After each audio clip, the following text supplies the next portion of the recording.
It's tax season, and at LifeLock, we know you're tired of numbers. But here's a big one you need to hear. Billions. That's the amount of money in refunds the IRS has flagged for possible identity fraud. Now here's another big number. 100 million. That's how many data points LifeLock monitors every second. If your identity is stolen, we'll fix it guaranteed. One last big number. Save up to 40% your first year. Visit lifelock.com/podcast for the threats you can't control. Terms apply. What is Café Mocha?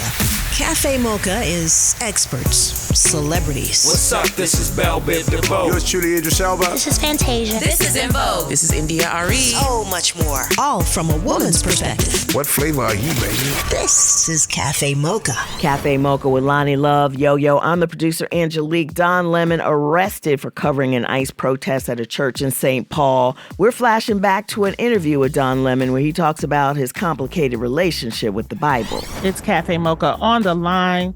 Don Lemon, he has a new book out called I Once Was Lost, My Search for God in America. I was surprised by this title, Don Lemon, because I didn't know you were so faithful. Let's talk about this book. Well, that's the point, is that I don't push my religion, or just like I don't push my ideology off. I believe in truth. When people ask me who I'm supporting, I can say it now because I'm not on corporate media. I say that I'm on the side of democracy. And they say, well, that means Kamala Harris. I said, yes, that means Kamala Harris. And I think she's well qualified, and I do support her. But if there was another qualified person in the race and they were on the side of democracy, I would support them too. I'm not supporting her just because she's a Democrat. I'm an independent. And so I don't wear my ideology on my sleeve, and I don't wear my faith on my sleeve, because I think that's what's gotten us into trouble, is that people trying to inject religion into our politics. And not only have they, and I'm talking to you evangelicals, not only have they blurred the line between church and state, they're trying to erase it right now. And I think that is dangerous. It's dangerous to our country. It's a detriment to our democracy. It's pushing us away from democracy, and it's pushing us away from God. So you were surprised, but I am a very faithful person. I pray all the time. I am a believer. I had a crisis of faith after my sister died. And, I do question everything. But I am, although I'm a believer, Lonnie, I'm not very churchy. I don't believe in religion that much, because I think it's been a big cause of the problems in this world and has gotten us into many wars. That's what I wanted to ask you about, because reading the little caption on your book, it says that you always had a complicated relationship with God. But I wonder, is it God or is it the Black church? Angelique, it's not. I had a complicated relationship with God because of the teachings, not only in the Black church, but also evangelicals, right? Because I'm a child. I was in high school in the 80s, right? And so I remember the Heritage Foundation and the Moral Majority and all those things. And that was all rooted in evangelicals, and that was their sort of rise in politics. So it's the Baptist church, yes, Shiloh Missionary Baptist Church every Sunday when I was a kid, but it's also evangelicals. And so that complicated relationship that I said as a gay man, I have a complicated relationship with the Bible, and as a Black man, I have a complicated relationship with the flag. And so, yeah. Well, Lutherans, Presbyterians, Episcopalians are all more accepting of the LGBTQ plus community. Some even acknowledge same-sex marriages. Has the Black church grown any when it comes to accepting gay folks? I know. I don't go to church that much. But here's what I will say. I don't know if they give lip service, but I hear people all the time, preachers, Black church, talking about homosexuality or whatever. And some of the main members in their church, right? And I'm not just talking about the piano teacher, the piano player, the organist or whatever, the choir director. It's not just that. It's other preachers. It's the deacons. It's everybody out here. And as soon as we just learn to accept people for who they are and stop interpreting Bible verses and scripture in a way that we want to interpret them, it's abomination to be gay, but you still eat pork. You still covet your neighbor's wife. You still lie. You still do things that are in the 10 commandments. Now, as far as I know, there's no commandment about being gay, but Right. there are commandments about rules that you break every single day in your life, and you put more of a premium on one thing than the other. That says more about you than it does about what the scripture actually says. Hypocrisy. It's Cafe Mocha on the line. Don Lemon, his new book, I Once Was Lost, My Search for God in America, is now released. And what made you want to write this book, Don? Well, Angelique and Lonnie, as I said, I had a crisis of faith in 2018 when my sister died suddenly. It was an accidental drowning, and I started questioning, and I felt like, why would God do this to someone who was, really in in the prime of their life, right? And she had grandkids that she loved. She'd go to every single ball game and every single school and class day and award ceremony. She was just loving her life and her kids and her grandkids and just living, and was about to retire. And I wonder why God would do that. And then I thought about the 80s and 90s, and like I said, with the Moral Majority and the Heritage Foundation, the religious right, and I started seeing more of a press to inject religion into our politics. And then came the Tea Party, same thing. Mm-hmm. And then came MAGA, same thing. And then I started looking at polls where 80 to 90% of evangelicals were supporting this man who was the least God-like and religious-like person ever that one could even conceive, right? Mm-hmm. Cheating on his wife with a porn star. Look, and I'm not judging, I'm just giving you the facts, right? So, so I saw that and I said, you know what, I need to have a voice and I need to speak about it. And I started writing this book in 2022. This was well before my departure from CNN. And then once I got let go from CNN, I put the book down for the summer because the book was just supposed to be a coda to my book. And Lonnie, I'm sure you remember in 2021, I wrote a book about race. Mm-hmm. It was This Is the Fire, What I Say to My Friends About Racism, #1 on the New York Times bestsellers list. By the way, I have to give myself a little credit for that. And it was about George Floyd and all of those things. And so this is supposed to be a coda to that book, a follow-up to talk about the hypocrisy in religion. And I was just going to talk to religious leaders and that sort of thing. And then after CNN, it became much more a personal book. And I decided to write it more about my experience and what I thought about how all of these evangelical teachings and religious teachings and interpretations in the Bible, how they were trying to really marginalize me and marginalize other people, just as it sought to enslave people, right? And to subjugate women.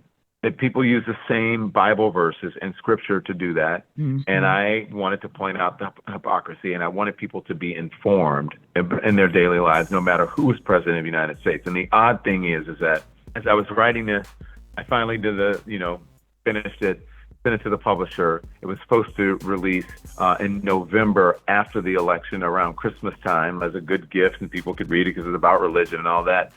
And the publisher said, no, people need to read this before they go to the polls and vote.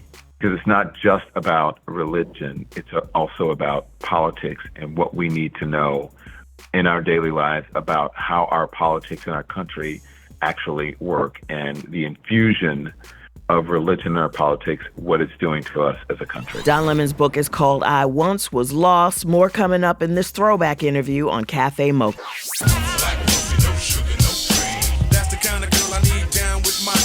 Standing in solidarity from a woman's perspective. It's Café Mocha. It's Café Mocha with Lonnie Love Yo-Yo, and I'm Angelique. The news is going crazy about Don Lemon's arrest and what it means for freedom of the press. We talked to him shortly after he was pushed out of CNN about his new book, I Once Was Lost. Let's get back into it. Did you write it or did Tim write it?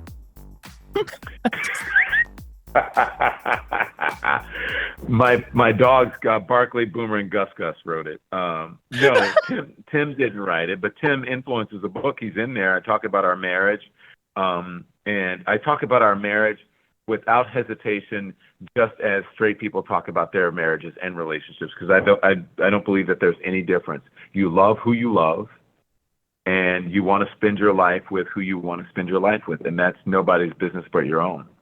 And so did Tim write it? I would imagine in some way he did, because he has a huge influence over my life. I'm just glad Tim is still breathing because I was worried. When I saw y'all was getting married, I said, oh, Lord, help Tim, please. Why? You think I'm a lot? You think my life is a lot, Lonnie? You're a lot. You're a lot, Don. Okay. This whole interview are you in has here? been this whole Tim is interview. like, I'm right here. Do you hear it? God bless Tim. No, Tim, you know what? Tim, Lonnie is worried about you. She says I'm a lot. Lot. Wait, you got to get in front of the microphone. Tim, Lonnie, and Angelique are on the line. I'm on Cafe Mocha. Hi, guys. Hey, Tim. I'm just checking on you, Tim. Since the marriage. Is everything okay? Yeah, we're doing okay. Blink twice, Tim. I love you, Tim.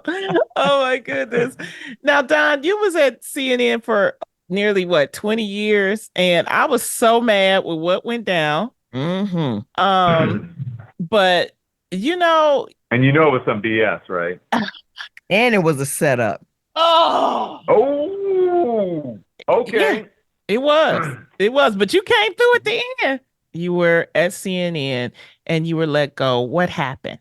What happened? Well, the thing is that I write about in the book what happened. But I think like you, what you said before, people actually come up. I was going to, in the book, I was like, I got to say this and I'm going to say this and I'm going to do this or whatever.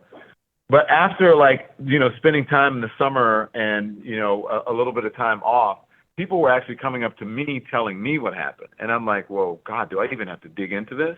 So look, as I have said before publicly, there were things that I didn't know when I was there that I've become aware of. And as I wrote in my statement when I was let go, is that there were forces in the background that I wasn't aware of. And there were some things that I didn't know. So I will say, yes. If you want to say that, then you can say that. But it's not what everybody has seen. And remember, in order to push aside someone who had been there for so long and who the audience loved, especially someone with my background, you have to create a narrative about that person as a predicate to getting rid of them. And so most of the things that you read about me are not true. A lot of the articles are not true. But contractually, when you're in these contracts, you cannot respond because, as you know, Lonnie, you've been in one of these contracts before, and there are certain things that you can and cannot do, and they know that. And so they can anybody, any company, I'm generalizing it, they can create any sort of narrative about you that they want to, and you can't respond. Yep.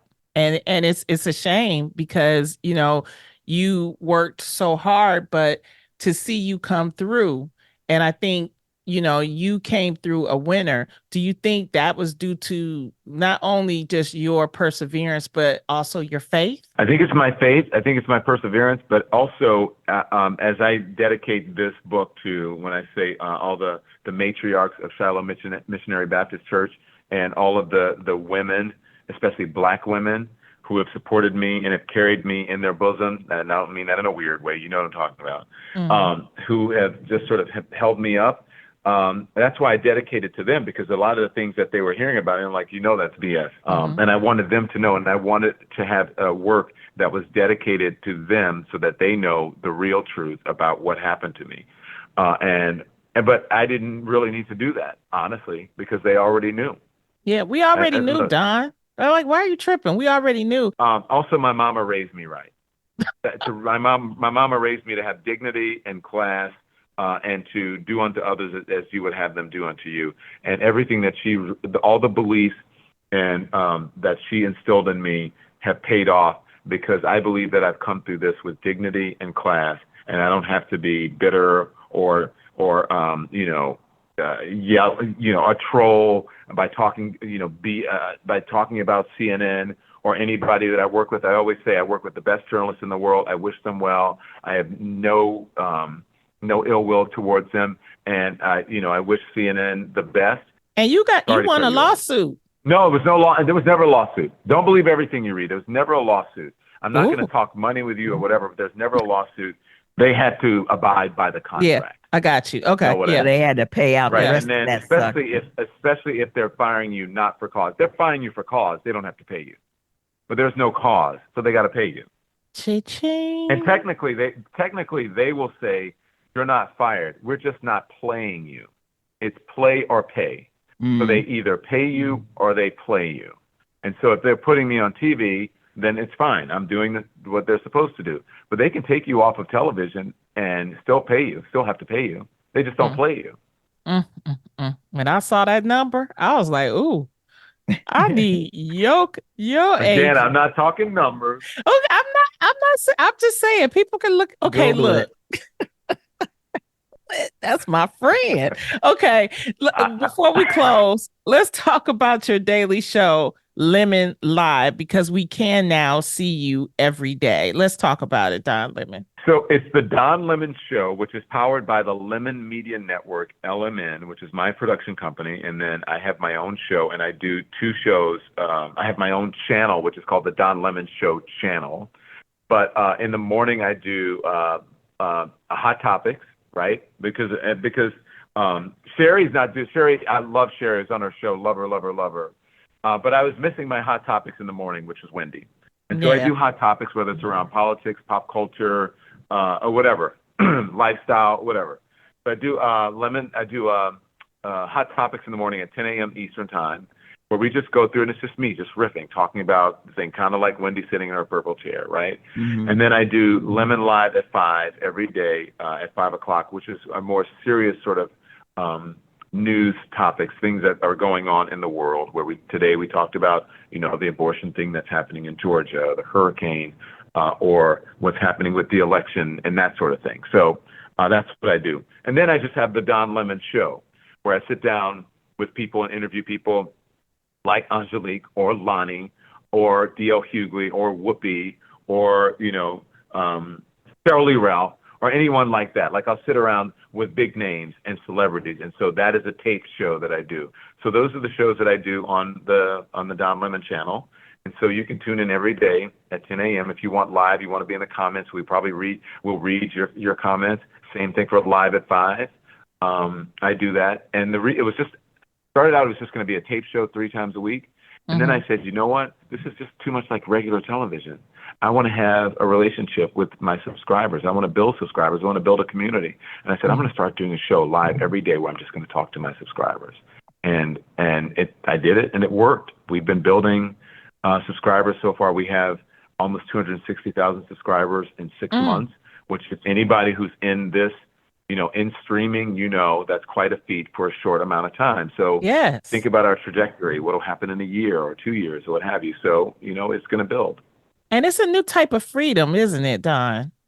Oh my gosh, it is.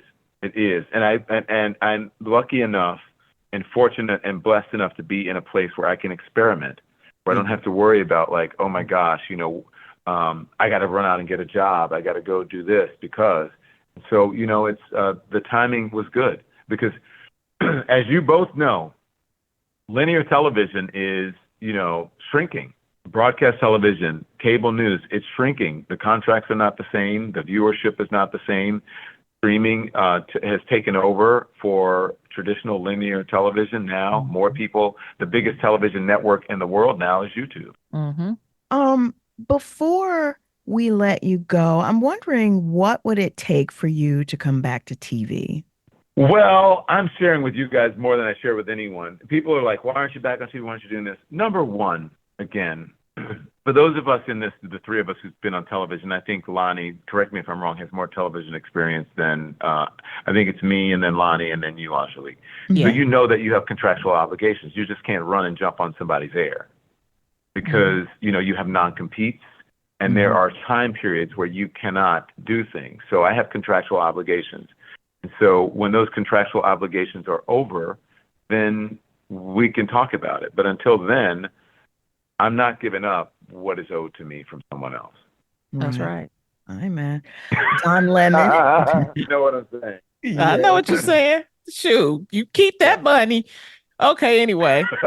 I love you, Don. Thank you so much. No, seriously, we have been friends for a long time. You've always supported me. We text, we talk and you just been a great support to me.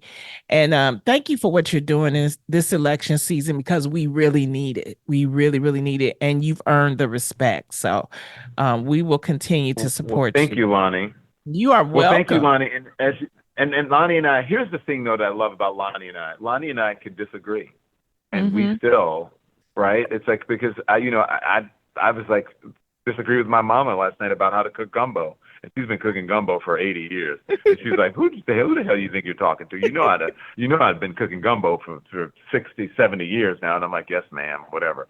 But I do have to tell you, Angelique, I bumped into Lonnie. We were in Times Square, and I think I was going to a play, and Lonnie was coming from a play. And I was like, who's this fine woman? And then I was like, that's Lonnie. And we had a reunion on the street corner in Times Square. Do you remember that? Yes. And Tim was like, who is this? What is happening? We got to go. We're late. I said, Tim, it's me. I love you guys. And thank you so much, Don. I love you as well. Thank you, Angelique. Thank you, Lonnie. Thank you. Thanks for the time, Don. Take care. Thank you, guys, and good luck. I'll be listening to Café Mocha. Smoochie. Thank you. Thank you. So funny. The book is called I Was Lost, My Search for God in America. YouTube show is on daily, 5 p.m. Eastern, but it sounds like you can check in throughout the day and get some good stuff. Yes. Thank you, Don Lemon. It's Café Mocha. It's a throwback interview with Don Lemon, who will go down in history as a part of the battle for freedom of the press. We've got more coming up on Café Mocha. We're at Café Mocha Radio. Socially savvy on Facebook, Instagram, and Twitter. Serving up more Café Mocha on the way. UNITY, UNITY, that's a unity. It's Café Mocha. It's Café Mocha with Lonnie Love, Yo-Yo, and the producer, Angelique. On the line, he is one of my comedy brothers. I'm so proud of him. He's got so much going on. He's got a comedy tour called It's True Comedy Tour. He's got his new game show, Scrambled Up, and he's got his comedy special, Snack Daddy, on his YouTube channel. Daddy. It's my baby boy, Michael Yo. Hey, Michael. What's up? What's up? I'm so happy to be on with you. And Lonnie Love, I can't believe from Chelsea lately to now, seeing you grow, seeing you do your thing and watching me grow as well. I mean, God is good. God is good. He's good all the time. I mean, it's been some time. Let's talk about your beginnings, your humble beginnings, and how did you get into the entertainment business? Well, I was a TV reporter, so I would interview people like Yo-Yo. I would interview people like on the red carpets. I would interview different types of people, and I worked for E! Entertainment. And then I got a phone call from Ted Harbor. He was the president of E! And he goes, hey, Chelsea's going to have a talk show, and we're going to have comedians making fun of celebrities, but we need a guy to defend the celebrities, So, and since you work here and you can't make fun of the celebrities because you got to interview them, we want you to be that guy. And that's how I got on Chelsea Lately. And from then I hung out with you. I hung out with Joe Coy, Josh Wolf, everybody else. And I just caught the comedy bug. I wanted to try it. And I tried it for the first time in Miami. And man, I remember I got off the stage. It went well, like a lot of people's first time. A lot of times it goes well because you got a lot of friends in the audience. So I called my mom and said, this was what I was born to do. I really felt like this is why God put me on this earth, to do comedy. And I've never looked back ever since. Wow. I mean, you have really been, I believe, like the true hustle in a person that believes in what they do, and you just put it forward, and you've got so much happening for you. Let's first of all talk about your new game show. It's called Scrambled Up. Tell us about it. So Scrambled Up, it has 4 contestants, and they're competing against each other, trying to figure out scrambles. And the questions start off hard, and then they get easier. But what's great about it was shot in Atlanta. All the contestants are from Atlanta or the surrounding areas. And one thing I love about Atlanta, they got some personality. And that's what makes the show so fun. Like Atlanta people are crazy, and they come and they bring it. And that's why the contestants are so good. That's why it's so funny. And as a comedian, it gives me room to have fun with the people. But the way I got that show is crazy too, because it's kind of like perseverance. And we're all in this industry, and we all know there's a lot of no's.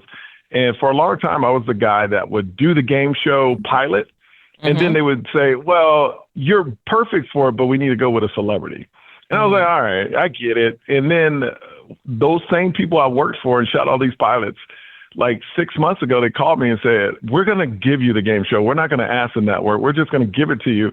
And we're going to give you 160 episodes. And wow. It was a blessing because those other shows never went on TV that I was upset about. So 160 episodes. What? Yeah, we shot 160 episodes in 4.5 weeks. I was shooting 8 to 9 a day. Wow. It was a thing where, I was very upset when I didn't get one back in the day. But they, like they say, and I hate to go back to God on this, but they say it's not on your time, it's on God's time.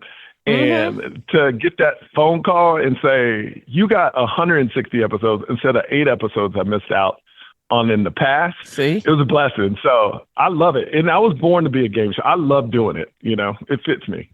Yeah. Your personality is so, friendly and outgoing, and I can see it. And your energy, how you so keep authentic. Up this energy? Yeah. Oh, I love it. You know what, Lonnie, I almost died from COVID. This is my second life. I'm so lucky to just be alive. So I approach every day. Like I see my kids, like when I almost died from COVID, my son was 3 and my daughter was 2 months old. Now my son is 8 and my daughter is 5 years old. So, man, I wake up excited every day just to be able to see them grow. And I don't know. It's just I have a different angle on life where I'm just excited to breathe because I was very close to dying during COVID. So that's why people always say I sound excited because I'm just excited to be alive no matter what I'm doing. So. Because I was concerned because I saw the post and, Claire was giving us updates. That's his wife, Claire. Yeah. But what was really going on and what did you do to overcome it? Well, it was the doctors. And I'm still friends with my doctor. What happened was they closed down everything. And I was in the hospital the day after. They didn't even know how to treat it, Lonnie and Yo-Yo. They had no idea on how to treat it. So anything that was on TV, it was in my system literally 30 minutes later. The hydrochloroquine, any drug they said on TV they were trying out, it was in my system. And I was in there for like 8 to 9 days, and they couldn't keep me longer because they had so many people. Like when I got there, I was the only person in ICU. By the time I left, they were wheeling people out that died. The hospital was packed. And I remember they were supposed to let me go like day 7, but I was literally dressing and they run into the dressing room. Into my room and say, lay back down. We just let a person go home and they died. And that's how crazy it was. So I got back into bed because they said people were going home and relapsing. And then when that happens, you can't get back in the hospital because it was too crowded, too packed. You couldn't even make it to the hospital. So literally the first day I went in there, they said to my wife and kids, say your goodbyes because you can possibly never see them again. Oh, my God. Yeah. So it was so sweet. I tear up about it. But my wife would drive by the hospital every day and send me videos, of just parked outside with the kids and then saying, and that's why I'm so excited about life. Yeah, you got your swagger back. I did. You got and it's your even more swagger now. back. That's right, yo, I got it back.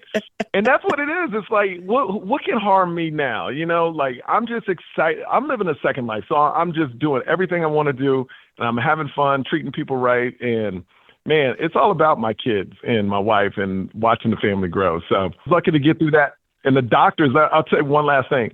The doctor, I went to St. Joseph's in Burbank. That's where they took me. Mm-hmm. And the doctor I got, luckily, wasn't a traditional doctor. He was more of a holistic doctor. And my temperature was at 104.9. Like, it was crazy. And I was hallucinating, but I heard this conversation and I heard the doctor say, if we put him on a ventilator, he's going to die because his body will stop breathing on its own. And that was what saved me, is because I heard him fight people like, don't put him on a ventilator. And later you found out, and this is from a couple of doctors, and this is not confirmed, this is alleged, but allegedly they were putting people on ventilators because it's almost like, this will give us a week, 2 weeks to figure it out. Damn. It's almost like putting them on ice. You know what I mean? Like, let's put him on ventilators because we're going to figure this out real quick and then we'll know how to treat it and bring him back. But that didn't happen. So, and I asked him once I recovered, I said, did you say that? And he goes, I don't know how you heard that because you were out. Wow. So yeah. So it's crazy.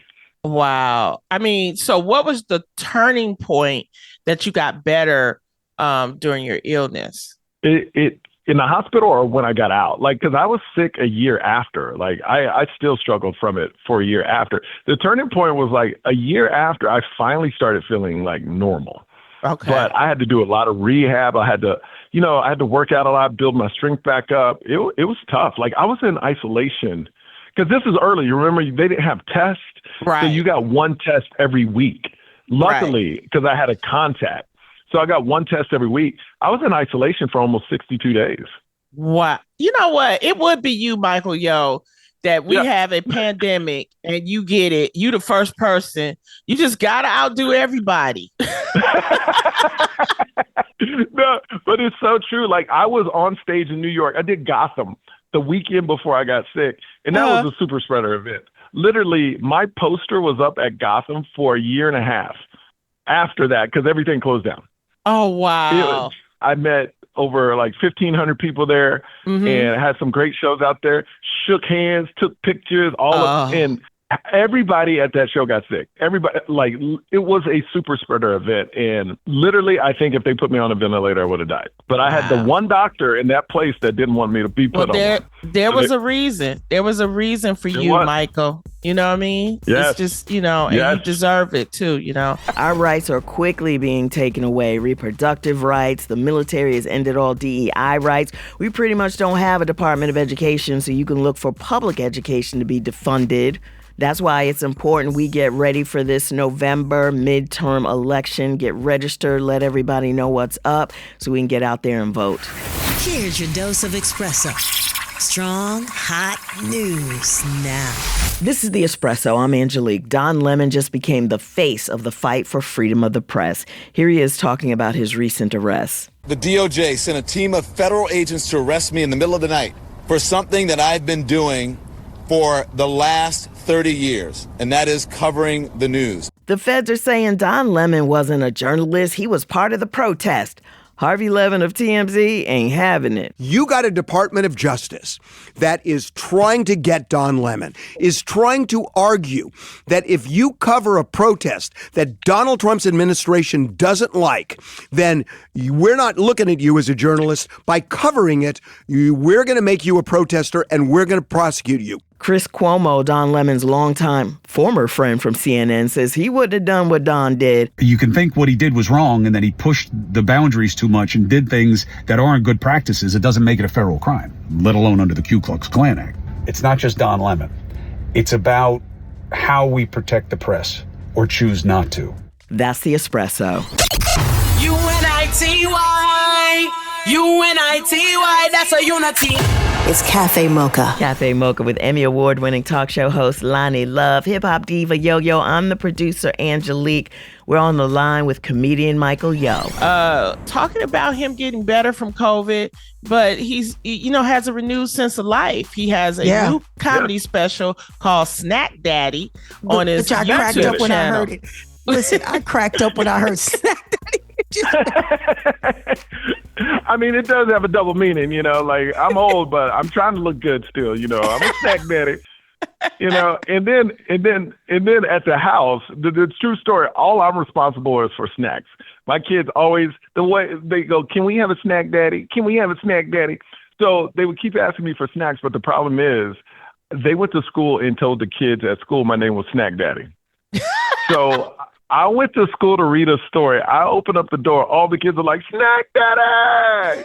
And that's where it got weird. So that's where the name came from. So I always give out, like, if I go to school, like, all the kids, like, I always bring snacks to class and stuff like that. So it kind of just stuck. It kind of like a double meaning. I give snacks to the kids, but I'm trying to be a real snack daddy, too, I love that. That is stupid. Wait, that is so stupid. Open up the door and all the kids say, Snack Daddy. Daddy, I know. But I had donuts. I had like all kinds of snacks for him too, though. So can we talk about, growing up, because you are of mixed race. Yes. Explain your how you grew up and your parents and your heritage. Oh my goodness. I remember, like, I grew up in a predominantly white neighborhood. I'm Black and Asian. And you got to remember, like, I'm old too. So my parents got married just 7 years after it was legal in America. In 1967, it finally was legal in all of America for interracial couples to be married, which is crazy to think about in itself. But I was born like 8 years after that. And I grew up in this all white neighborhood. So my dad is always like very proud. 1% Black, you're Black. My mom's very proud. Korean, you're Asian too. Don't forget about that. But I remember the one thing that stands out was when I went to school, you had to check what color you were on a piece of paper. And it had only like 5 choices. It had Black, white, Asian, and maybe Latino, or it was other, right? So I remember, to this day, I checked Black and Asian, turned it into the teacher, and the teacher says, you can't be that. You have to choose one. And I'll never forget that moment. And I go home and I'm talking to my parents. I'm looking at my parents and I go, hey, I can't be y'all. I can't be this. And I go, they made me choose one. And my mom goes, which one you choose? And then I go, I chose Black, and my mom goes, so stupid. And then my dad goes, stupid, I'm a Black man with a PhD. And my mom goes, everyone in Korea have PhD. I'll never forget it. I love it. I never forget it. It was so funny. We're talking to comedian Michael Yo. You can check out the game show Scrambled Up. Check regular TV or FUBU. This is Café Mocha. Want a little more of our flavor? Stay right there. It's Café Mocha. Oh, it's Café Mocha with Lonnie Love, Yo-Yo, and Angelique. On the phone, comedian Michael Yo. His new comedy tour is called It's a True Comedy Tour. Let's talk about this comedy tour and where are you going and what you're talking about. I'm everywhere, just michaelyo.com. But you know how it is. My comedy is all about my family. Like the It's a True, that's something my mom says. Because she's so, like, she's Asian. She's always like, it's a true. Because she's so blunt. Like, she will tell a person, like, my mom doesn't say names. She would rather describe you. That's like old people like to describe how people look. My mom called me and says, I saw your friend. I go, which one? She goes, fat boy, small feet. Like, that's how my mom describes people. And then I got mad at her. Like, you can't say that about Daryl. She goes, why? It's a true. And now everybody, everywhere I go, they go, it's a true. Or my mom's other saying is, do I lie? Because she'll call you out. She'll be like, oh, if I'm not telling the truth, do I lie? And I mean, she's mean about it, but she is telling the truth. He is he is a fat boy with small feet. I mean, no, you're not lying, Mom, but you don't have to say it. That's hilarious. I love that, and the other thing that I love, because it is the holiday season. Can you believe, Michael, we're almost at the end of 2025? Like, it's crazy. It's crazy. And every year for New Year's Eve, you do a show for Next Star, and it airs out here. Can you talk about that and how exciting it is to, bring in a new year working? Yeah, no, like even comedians, we rather get paid on New Year's Eve than spend money, But this Next Star show, this is the first year it's going to be nationwide on over 100 stations that Next Star owns. And it's great because when we first started, it was on in 12 markets. Next year was on 24. And then last year was on 60. And now it's going to be on all the country. Every station they own is going to be on. So wow, it's you writing the jokes. You're putting on the shows. You're doing reporting. You're doing interviews. Where do you get that work ethic from? My dad and my mom. I don't want to say we were poor growing up, but we didn't have much. It doesn't matter if you're rich or poor. If you have a Black father, they're going to tell you need to work for everything. My dad never gave me anything. And then my Asian mom is the same way. Now my mom grew up poor. My dad grew up poor. My dad grew up in Fifth Ward, Texas. It was interesting. Like, he got a PhD in nuclear physics, but back then, this is what's crazy. Back then, he told me he didn't even know he was poor because he lived in an all Black community, all Black neighborhood, but they never went outside that neighborhood. So he never knew he was poor. And then once he went to college on a scholarship, that's when he actually saw racism and stuff. My dad said to get to college, He had to score the highest score at his high school, then take the test at against white kids and score the highest score out of them to go get a scholarship. And he did that. So he's always said it's all about the work. And he goes, back then what's great is why Black people really value education back then was that's the only way you could show you were equal, because they couldn't take the knowledge from your head, and the work ethic. And he always taught me that. So I put in the work, I laid the groundwork. The second time around, you didn't put it in the work. Nothing can stop you. You all the way up. I'm all the way up. Yeah, I am. No, but it was real. It was real. Like, I wasn't nervous at all. People like, no, because I'm prepared for this moment, Michael Yo, we love you here at Cafe Mocha. All of our listeners, we feel like we've watched your success climb the ladder. We are so proud of you. We want to know, where can we find you if our listeners want to keep up with you? Where can they go and keep up with you? Everything, michaelyo.com. I'll keep it simple. michaelyo.com will take you to everything about me and my life. So I just appreciate the time. And Yo-Yo, it's so good talking to you. Lonnie Love, my girl, I know you're frozen right now somewhere. Yes. But hey, we love you. And Congratulations. Thank you so much for joining Cafe Mocha. If you want to hear the full conversation with Don Lemon, subscribe to the podcast. And as he fights for the freedom of the press, it's important that we all get involved. The midterm election is coming in November, so let's start planning ahead. Let's get registered. Let's make sure people know how important it is to get out there for the 2026 November election. That's the show. You can find us on all platforms at Cafe Mocha Radio. Cafe Mocha is a production of Miles Ahead Broadcasting in partnership with Super Radio. Executive producer Sheila Eldridge. For comments, booking, or more information, visit cafemocharadio.com.